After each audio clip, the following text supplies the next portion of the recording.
बड़कोट में आयोजित लाभार्थी सम्मान समारोह कार्यक्रम में शामिल हुए सीएम पुष्कर सिंह धामी।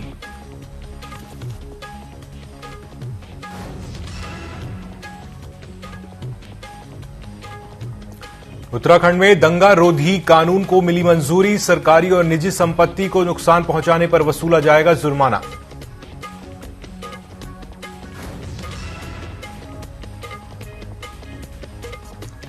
पौड़ी और हरिद्वार सीट को बीजेपी का मंथन जारी, पुराने और नए चेहरे को लेकर संशय, 6 मार्च को दूसरी लिस्ट में जारी होंगे नाम।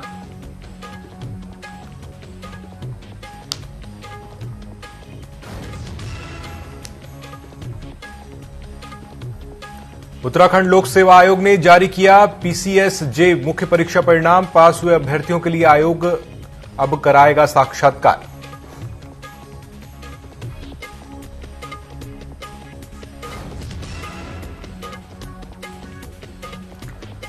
पहाड़ों पर बर्फबारी ने बढ़ाई मुश्किलें, सड़कों पर 5 फीट तक बिछी बर्फ की चादर, बारिश से मैदानों में फसलों को नुकसान।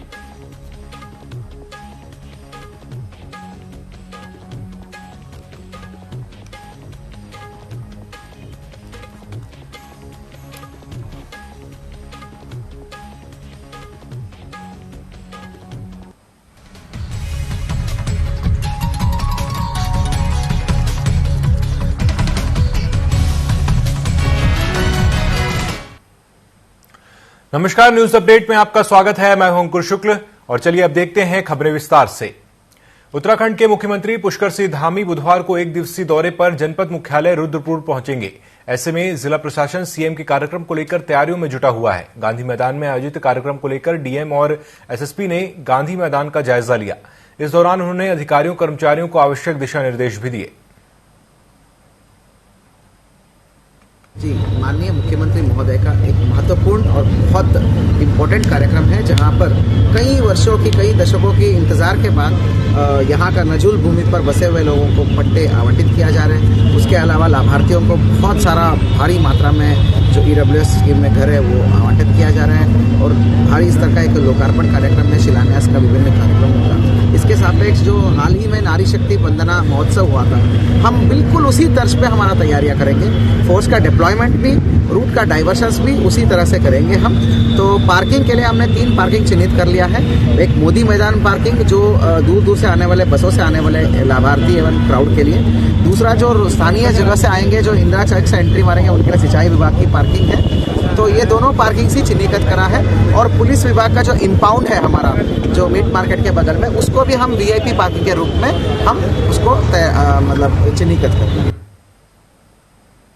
कल का जो कार्यक्रम है, माननीय मुख्यमंत्री जी का इस जनपद में भ्रमण का, उसमें एक बड़ा कह लीजिए कि बड़ा ही ऐतिहासिक जो काम हुआ इस शहर में, जिले में। जो गरीब लोग हैं वो वर्षों से नजूल की जमीनों पर अपने छोटे मोटे मकान बना के या रह रहे हैं किसी तरह से, लेकिन उन जमीनों का उनके पास कोई मालिकाना हक नहीं था। सरकार ने अपने स्तर से उसमें एक शासनादेश सरकार से जारी हुआ। लोकसभा चुनाव 2024 से पहले उत्तराखंड को एक बड़ी सौगात मिली है। दरअसल लाल कुआं रेलवे स्टेशन से अमृतसर के बीच मंगलवार से नई ट्रेन का संचालन किया गया है, जिसका शुभारंभ केंद्रीय रक्षा राज्य मंत्री अजय भट्ट ने रुद्रपुर रेलवे स्टेशन से हरी झंडी दिखाकर किया। मंत्री अजय भट्ट ने कहा कि लंबे समय से यहां के लोग अमृतसर के लिए ट्रेन की मांग कर रहे थे, जिसको लेकर रेलवे से निवेदन किया गया था। रेलवे ने लोगों की मांग को देखते हुए लाल कुआं से अमृतसर के बीच नई ट्रेन का संचालन शुरू किया है। बहुत सुख की अनुभूति हो रही है। जो बात हमारे तत्कालीन अध्यक्ष शिव अरोड़ा जी ने मुझे बताई थी, वो 100% पूर्ति हुई है। मैंने जाते ही संसद में उठाया था और संसद में उठाने के बाद फाइल बनने में, ऊपर नीचे होने में जो समय लगा, उस समय को हम अगर छोड़ दें तो अति शीघ्र ही लगी है। इसको भी कई कम समय में जल्दी स्वीकृति हो गई। अभी मैंने अपने रेल मंत्री जी से, प्रधानमंत्री जी से निवेदन करा कि जब हो ही गई फाइल तो इसका जियो होने में विलंब कैसा हो रहा है। तो तत्काल प्रभाव से नेशनल एग्जीक्यूटिव जिस दिन हमारी चल रही थी, उसी दिन वहीं से हमारे रेल मंत्री जी ने आदेश दिया और 2 दिन के बाद शासनादेश हो गया। और उधमसिंह नगर जिला विकास प्राधिकरण ने प्रधानमंत्री आवास योजना के अंतर्गत दूसरे फेज में 403 लोगों को लॉटरी सिस्टम के तहत आवासीय योजना के मकान स्वामित्व योजना के कागजात सौंपे गए हैं। इससे पहले भी पिछले साल दिसंबर में 529 लोगों को पहले फेज में आवासीय पत्र सौंपे जा चुके हैं।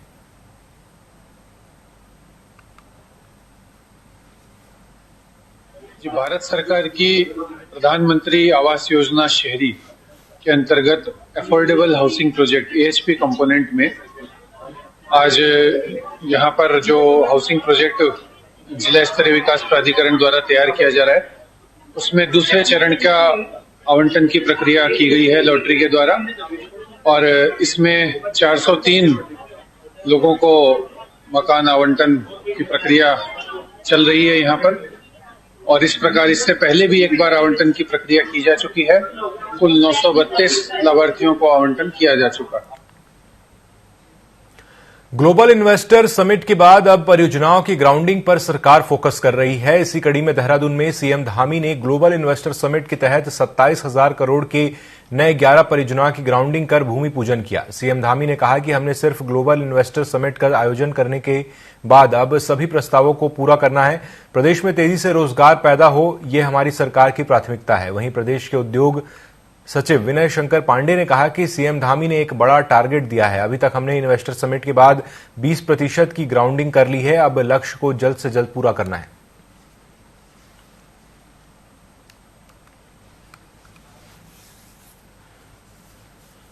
किसी भी आप देश में या प्रदेश में देखिए, MOUs का 10 से 15% ग्राउंडिंग को बहुत बड़ी उपलब्धि माना जाता है। और अभी केवल 3 महीने मुझे व्यतीत हुए हैं हम लोगों को, उद्योग विभाग को, सरकार को, और हमने लगभग 20% की ग्राउंडिंग कर दी है। जैसा कि मुख्यमंत्री जी ने भी अभी अपने उद्बोधन में कहा कि हमें 100% ग्राउंडिंग करानी है। एक बड़ा टारगेट आज उन्होंने दे दिया है और पूरे उद्योग विभाग की, पर्यटन विभाग, ऊर्जा विभाग, जो भी हमारे लाइन डिपार्टमेंट्स हैं, पूरे प्राणपण के साथ इस लक्ष्य को पूरा करने में हम लगेंगे।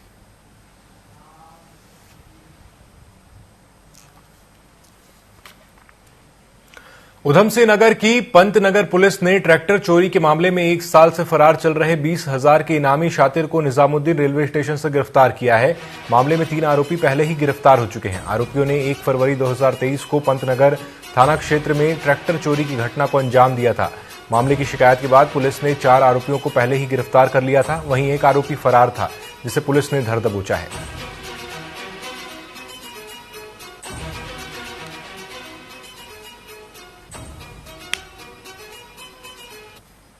माननीय मुख्यमंत्री महोदय का निर्देश रहता है कि इस प्रदेश को अपराध मुक्त उत्तराखंड बनाना है।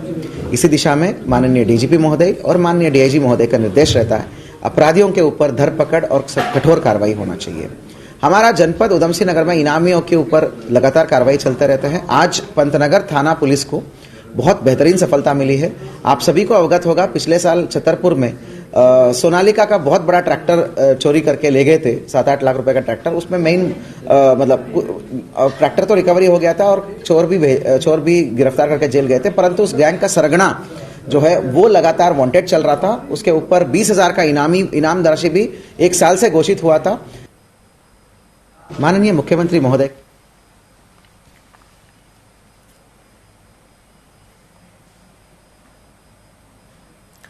हल्द्वानी के बनफूलपुरा हिंसा का आरोपी अब्दुल मलिक जेल में है। बीच में उससे पूछताछ भी चल रही है। दरअसल बनफूलपुरा हिंसा में उपद्रवियों ने सरकारी और निजी संपत्ति को करीब 8 करोड़ का नुकसान पहुंचाया था। नगर निगम ने अब्दुल मलिक को 2.68 करोड़ के नुकसान की भरपाई के लिए वसूली का नोटिस दिया था। पैसे जमा नहीं होने पर अब अब्दुल मलिक के घर पर वसूली के लिए नोटिस चस्पा कर दिया गया है। अगर अब्दुल मलिक 1 सप्ताह के भीतर 2 करोड़ 68 लाख रुपए जमा नहीं करता है तो उसकी संपत्ति की कुर्की की कार्रवाई शुरू होगी। देखिए, नगर निगम हल्द्वानी द्वारा एक RC DM महोदय के माध्यम से यहाँ पर प्रेषित की गई थी, जिसके क्रम में हमने अब्दुल मलिक को साइटेशन जारी किया है और 7 दिन का समय दिया है कि वो अपना पक्ष आकर रखे। चूंकि हमें ये सूचना मिली है कि वो जेल में बंद है, तो हमने साइटेशन की एक प्रति जेल में भी प्रेषित की है ताकि वहाँ उसको तामीलात हो सके। हम उसकी संपत्ति की डिटेल जुटा रहे हैं। चल संपत्ति की डिटेल जैसे हमें प्राप्त हो जाएगी, हम फिर उसके, अगर वो अपना पक्ष नहीं रखता है या पैसा जमा नहीं करता है, तो हम कुर्की की कार्रवाई करेंगे। देखिए, पौड़ी पुलिस ने पत्रकार आशुतोष नेगी को गिरफ्तार किया है। वहीं न्यायालय के आदेशों के बाद आशुतोष नेगी को 15 मार्च तक के लिए न्यायिक अभिरक्षा में जिला कारागार पौड़ी भेज दिया गया है।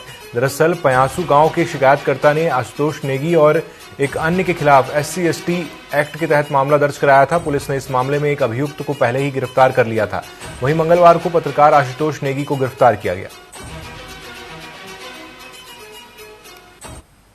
सरकार ने जानबूझ के आशुतोष नेगी जी के पीछे पड़ी थी और अभिनव कुमार जैसे इन्होंने देहरादून उत्तराखंड का पदभार संभाला तो इन्होंने टारगेट बनाना शुरू कर दिया। जो अंकिता भंडारी के माता पिता के साथ आवाज उठा रहे थे और कंधे पे कंधा मिलाकर चल रहे थे, उन्हीं पर इन्होंने टारगेट साधा और इनके परिवारों का किसी की जैसे आशुतोष नेगी जी के घर का मिसेज का ट्रांसफर करना और जो अवनीश और नवनीश की सिस्टर है मनीषा नेगी, इनका अभिनव द्वारा ट्रांसफर बुड़कुट करना। और आज देखो तुम, अचानक इन्होंने जानबूझ के आशुतोष नेगी को गिरफ्तार किया और ताकि जो हमारी जो श्रीनगर पिपलू चौरी में जो अनिश्चितकालीन धरना चल रहा है उनमें आशुतोष नेगी न रहे। इस मुकदमे में 4 व्यक्ति नेम्ड थे। इसमें 2 व्यक्तियों की गिरफ्तारी हो चुकी है। एक का नाम आशुतोष है जो आपको पता है, आशुतोष नेगी। दूसरा है दीप पठानी। 2 की व्यक्तियों की गिरफ्तारी हो चुकी है। इनमें जो मुकदमा पंजीकृत हुआ था वो SC/ST एक्ट में 504, 506 IT एक्ट में पंजीकृत हुआ था। इसमें मैं सबसे अपील करूंगा कि इस जो ये मुकदमा है, इस मुकदमे को किसी और कोई भी चीज से, किसी भी तरह के किसी भी प्रकरण से जोड़ के ना दे। आगामी लोकसभा चुनाव में नैनीताल उधम सिंह नगर से अजय भट्ट को प्रत्याशी बनाए जाने और चुनाव में भाजपा की जीत को लेकर मंगलवार को राज्य अतिथि गृह में महत्वपूर्ण बैठक आहूत की गई। जिला अध्यक्ष प्रताप सिंह बिष्ट, नैनीताल उधम सिंह नगर के लोकसभा प्रभारी बलवंत सिंह भोरियाल के नेतृत्व में यह बैठक आयोजित हुई। लोकसभा प्रभारी बलवंत सिंह भोरियाल ने कहा कि भाजपा कार्यकर्ताओं की मेहनत और लगन के कारण ही भाजपा पर लोगों का विश्वास बढ़ा है। निश्चित तौर पर भाजपा इस बार 400 पार करने जा रही है। बहुत अच्छा जो अभी फीडबैक हमने लिया है, सभी मंडलों में बहुत अच्छा फीडबैक मिला है। सभी कार्यकर्ताओं ने मनोयोग से काम किया है और इसी का परिणाम है भारतीय जनता पार्टी लगातार आगे को बढ़ रही है और भारतीय जनता पार्टी के 17 करोड़ इस समय सदस्य बने हैं और भारतीय जनता पार्टी लगातार भारत में प्रोग्रेस कर रही है। प्रधानमंत्री का जो विजन है, रोटी, कपड़ा, मकान, दवाई और पढ़ाई, उस दिशा में नरेंद्र मोदी जी ने काम किया है और उसी को लेकर के जनता भारतीय जनता पार्टी के साथ है।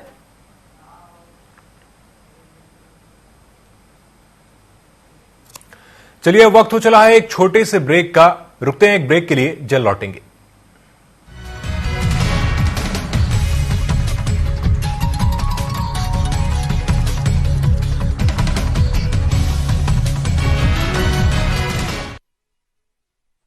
भजनलाल सरकार कर रही साकार, जरूरतमंदों का सहारा बन रही है भजनलाल सरकार। ग्रामीण और शहरी क्षेत्रों में भरपूर और पौष्टिक भोजन उपलब्ध कराने के लिए श्री अन्नपूर्णा रसोई योजना लागू। अब भोजन सामग्री का वजन बढ़कर हुआ 600 ग्राम। डबल इंजन की सरकार, हर सपना कर रही साकार। बंदन ने महतारी को मान दिला दिया, सिंदूर माथे का स्वाभिमान जगा दिया। राजनीति खेल है शह और मात का, घात और प्रतिघात का। राजनीति के खेल में कौन है राजा, कौन है प्यादा, कहाँ टूटी है संयम की मर्यादा, जनता में कौन लोकप्रिय है ज्यादा, बताएंगे सच पूरा कभी नहीं आधा। अब युवा एवं ऊर्जावान मुख्यमंत्री डॉक्टर मोहन यादव ने मुख्यमंत्री पद की शपथ लेने के 60 दिनों के अंदर ही विजनरी यशस्वी प्रधानमंत्री श्री नरेंद्र मोदी जी के मार्गदर्शन में प्रदेश के विकास को गति दी है और अब मध्य प्रदेश विकसित राज्य बनने की ओर तेजी से अग्रसर है। मध्य प्रदेश के ये 60 दिन प्रगति, उन्नति और समृद्धि के नाम रहे हैं। ये 60 दिन नाम रहे सुशासन और गरीब कल्याण के। ये 60 दिन नाम रहे नारी सम्मान के। ये 60 दिन नाम रहे सर्वोत्तम शिक्षा और बेहतर स्वास्थ्य के। ये 60 दिन नाम रहे रोजगार और किसान कल्याण के। ये 60 दिन नाम रहे आध्यात्मिक अभ्युदय और अधोसंरचना विकास के। मोदी जी की हर गारंटी को पूरा कर रही मध्य प्रदेश की डबल इंजन सरकार। ये दे हमला फोन में पता मिली से कि हमार मुख्यमंत्री विष्णुदेव साय 12 मार्च के हमार जो बचत खाता है, बचत पैसा है, ओला हमार किसान के ओकर खाता में भेजी। 12 तारीख के सीएम किसान के प्रति बचत पैसा ला डाली। हमार मुख्यमंत्री सबो वादा ला पूरा करत थे। 12 तारीख के पैसा बैंक के चक्कर नहीं लगा, सीधा खाता में आई। किसान मन के तकलीफ ला समझते सरकार किसान मन के बहुत समस्या रहते हैं, समय में पैसा मिल जाते तो बहुत कुछ काम आ जाते। बर भी आवे, छठी बरी है। मुंदी यहाँ बड़े बड़े गारंटी ला 2.5 महीना में अपन वादा पूरा कर दी, तो हम किसान खुश हैं। ऐसे मुख्यमंत्री हमारा किसान ला चाहिए, गरीब ला चाहिए। यही ला राज्य की थे।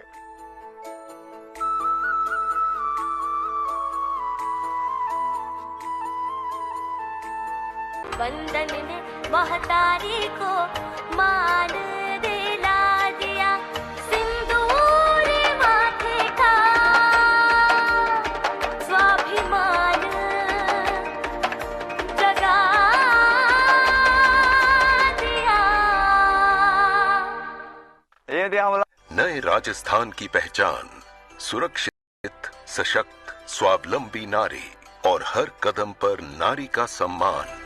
इसीलिए मुख्यमंत्री श्री भजनलाल शर्मा ने मात्र 450 रुपए में रसोई गैस सिलेंडर देकर राजस्थान की महिलाओं को दिया एक बड़ा उपहार और किया मोदी की गारंटी को साकार।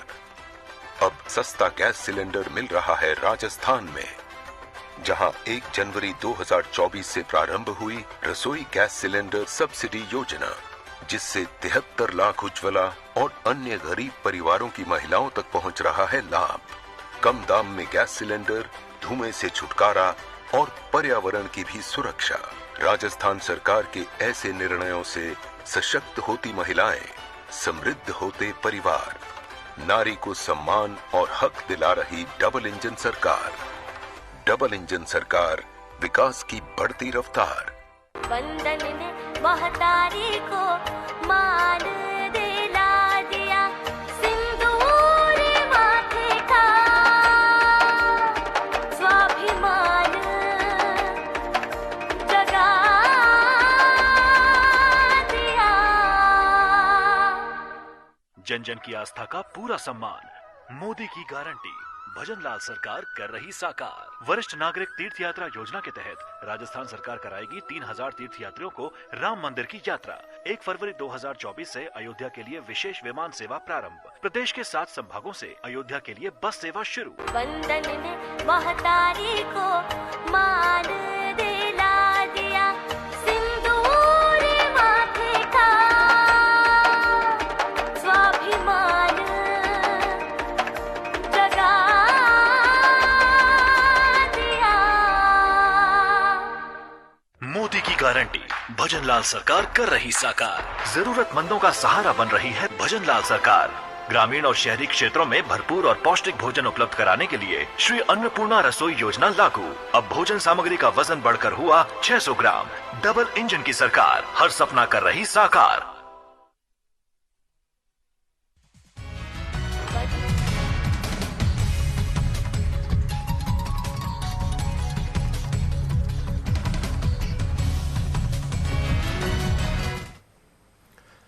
ब्रेक से लौटकर स्वागत है। चलिए बढ़ते हैं खबरों की ओर। चमोली में मंगलवार को नारी वंदन कार्यक्रम के तहत महिला रैली और पद यात्रा का आयोजन कर केंद्र सरकार का आभार जताया गया। इस दौरान उन्होंने कहा कि केंद्र सरकार और राज्य सरकार ने महिलाओं के हित में काम किया है। वहीं भाजपा महिला मोर्चा की जिला अध्यक्ष ने कहा कि महिला मोर्चा ने यह कार्यक्रम आयोजित किया और प्रधानमंत्री का आभार जताया है।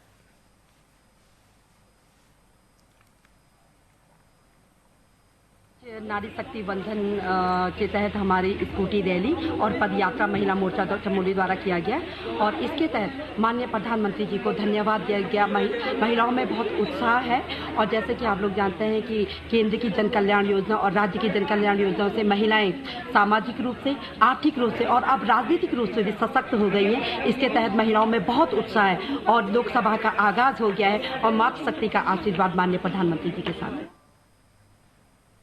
उत्तराखंड में युवाओं को रोजगार मुहैया कराने के लिए प्रदेश सरकार की ओर से लगातार पहल की जा रही है। इस कड़ी में राज्य सरकार ने तेजी से रोजगार सृजन की दिशा में कोशिश शुरू कर दी है। पिछले कुछ ही समय में राज्य सरकार ने करीब 3000 लोगों को नियुक्ति पत्र वितरित किए हैं। वहीं सीएम धामी ने कहा कि अन्य विभागों में भी जो रिक्तियां हैं उसको तेजी से पूरा कर रोजगार सृजन करना सरकार की प्राथमिकता है। पूरे प्रदेश में कार्यक्रम चल रहा है, पूरे देश में कार्यक्रम है। ग्वालियर में हमारी विधानसभा के वाइज कार्यक्रम रखा गया है। अभी पहला कार्यक्रम मेरा 10 बजे से यहाँ पुरवाई गेट से है, दूसरा कार्यक्रम हमारा दीनदयाल नगर में है, तीसरा हमारा मुगल जीवन पे है। तीनों मंडलों की बहनें, पूरे विधानसभा की बहनें इकट्ठी होकर एक यात्रा निकाल रही हैं, जिसमें मैसेज दे रही हैं कि देश में जितनी बहनें हैं सभी एकत्रित हों और मोदी जी के हाथ मजबूत करें, देश उन्नति पे जाए। रोजगार हमारी प्राथमिकता है। हमारे पूरे देश के अंदर 10 लाख लोगों को जो रोजगार देने का संकल्प लिया गया है, उसी के तहत उत्तराखंड में विभिन्न विभागों में हमने नियुक्तियां की हैं। जो कैलेंडर हमने जारी किया था, वो कैलेंडर हमारा पूरी तरह से उसका जो एक कैलेंडर का जो भी उसका टाइम टेबल था, वो पूरी तरह से उसका पालन किया गया है। और भी जो नियुक्तियां हमारी होगी, जो भी रिक्तियां हैं, उन सब पर भी हम नियुक्तियां जारी रखेंगे। देहरादून में धामी सरकार ने दंगे के दौरान होने वाले नुकसान की भरपाई को देश के सबसे कठोर कानून को मंजूरी दे दी है। आपको बता दें कि इस कानून के तहत निजी और सरकारी संपत्ति को नुकसान पहुंचाने पर दंगाइयों से पूरी वसूली की जाएगी। इसके अलावा 8 लाख तक का बड़ा जुर्माना सहित दंगा नियंत्रण में सरकारी अमले पर आने वाले खर्चे की भरपाई की जाएगी। इसको लेकर मंत्रिमंडल ने इस कानून को मंजूरी देकर राज्यपाल की स्वीकृति को भेज दिया है। कुछ घटनाएं हुई हैं और उपद्रव हुआ है।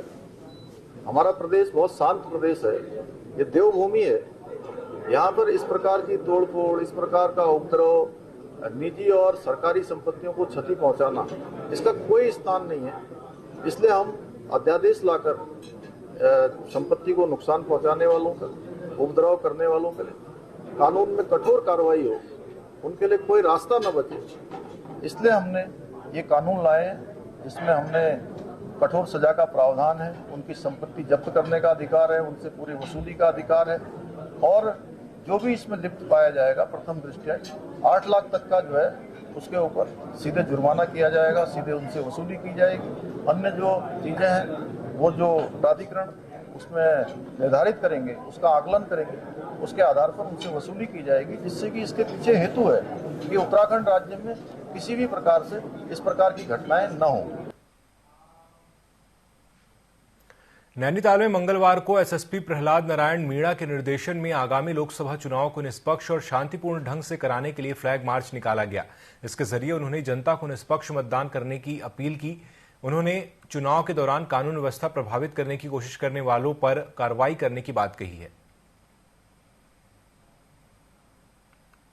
ये पैरामिलिट्री फोर्स आया है जो क्योंकि इलेक्शन होने वाला है और उसी की तैयारियों के संबंध में आज हमारे द्वारा मल्लीताल क्षेत्र में, इधर आपके हाईकोर्ट क्षेत्र में, एटीआई क्षेत्र में, बारापत्थर क्षेत्र में और ये हमने मेन मार्केट और इसमें पूरा जो फ्लैग मार्च किया है, जिससे ऐसे असामाजिक तत्व जो चुनाव में विघ्न डाल सकते हैं उनके लिए स्पष्ट चेतावनी है कि पैरामिलिट्री आ चुकी है, वो किसी प्रकार का विघ्न पैदा न करें और हम लोग चुनाव को शांतिपूर्वक कराने के लिए कृत संकल्प है।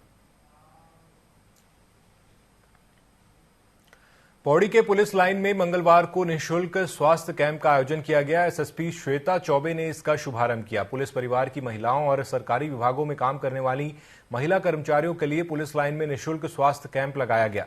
कामकाजी महिलाएं अपने स्वास्थ्य पर ध्यान रख पाएं, इसलिए कैंप का आयोजन किया गया। इस दौरान महिलाओं में होने वाले कैंसर और उसके लक्षणों के बारे में लोगों को जागरूक किया गया। राष्ट्रीय महिला दिवस 8 मार्च को है। उसके परिप्रेक्ष्य में हमने जनपद की जितनी हमारी महिला पुलिसकर्मी हैं और जो हमारे पुलिस लाइन और अन्य जगह जो हमारे पुलिस परिजन हैं, उनकी महिलाओं के लिए निःशुल्क स्वास्थ्य शिविर एक लगाया है। और ये जो रोटरी क्लब देहरादून है और हिमालयन हॉस्पिटल है देहरादून में, उसके सौजन्य से ये लगाया गया है। और हमारे अच्छे काफ़ी जो डॉक्टर्स हैं, सीनियर डॉक्टर्स हैं, वो आ रहे हैं।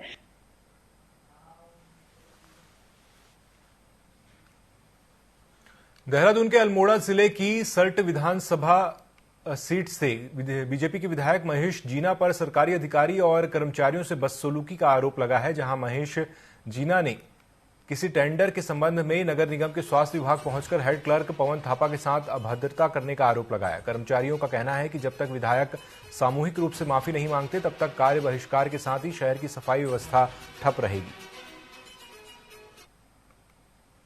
उत्तराखंड भाजपा के बाहुबली नेताओं में एक नाम और शुमार हो गया और वो नाम है सल्ट से भाजपा विधायक महेश जीना का। आज वो नगर निगम देहरादून पहुंच गए और नगर आयुक्त के साथ भाषा की सारी मर्यादाएं लांघ दी। गाली गलौज और अभद्रता की सीमा और पराकाष्ठा थी कि सल्ट विधायक ने अपने बेटे का टेंडर ना होने की वजह से खासी नाराजगी वहां पर दिखाई और सुनने में आया है कि अच्छी खासी बदतमीजी उन्होंने नगर आयुक्त के साथ की। आए हमारे नगर आयुक्त के साथ बदतमीजी करी, बहुत ही बुरी। उससे पहले वो हेल्थ विभाग में जाके वहां बदतमीजी करी। उसमें पवन थापा हमारा कर्मचारी बल्कि भी रो रहा था। तो ये बदतमीजी हम बर्दाश्त नहीं करेंगे। कुल मिला के जब तक इसके कोई कार्रवाई, हम तो कहेंगे सबसे पहले इसकी गिरफ्तारी हो। और कल से जो है हम कूड़ा और हमारा पूरा कार्यालय पूरा बंद रहेगा, सफाई व्यवस्था। तो इस बुलेटिन में फिलहाल इतना ही। खबरों में अपडेट रहने के लिए आप जुड़े रहिए TV24 के साथ। नमस्कार।